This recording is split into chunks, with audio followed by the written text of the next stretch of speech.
নামাজ পড়া লাগে, লাগেনি না লাগে না? সুন্নত 2 রাকাত নামাজ।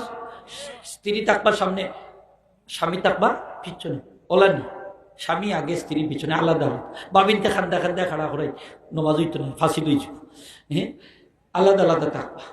মাসলা হইল এটা, গরম নামাজ পড়েন যদি আপনি আগে থাকবা, আপনার স্ত্রী পিছনে থাকবা।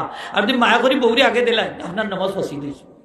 খবরদার আগে দিন না যান। আর দিওজন শীতর রায় খান্দা খান্দায় নামাজও পড়েন না যান, সেও নামাজ হচ্ছে না, ফাঁসি দিয়েছ।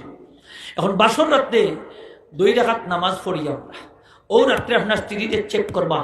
ও যুবক ভাই, এখন হুঁশিয়ার হইয়া হুন কথা খান, খুব দামি এখন কথা।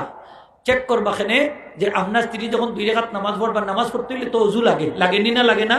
অজু লাগে। তখন অজু যদি ঠিক মতো না হয় তাইলে নামাজ হইব নি? ওইতো না।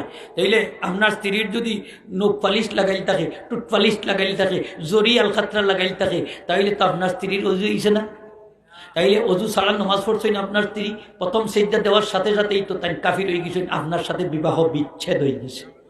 বাসর রাত্রে শেষ খতম, আপনার 5 লাখ 10 লাখ টাকা শেষ, বাচ্চা কাচ্চা যাও, এবার দারুর সন্তান এই বাজরে হোক না। এই জন্য আমি পরামর্শ দেই, বাসর রাত্রে বেলেট রাখবাই, কুদাল রাখবাই, খন্তি রাখবাই, বলে এইটা কিতার লাগি, বলে ওটা শাসবার লাগি। মানে আপনার স্ত্রী যদি এটা বলে 5 লাখ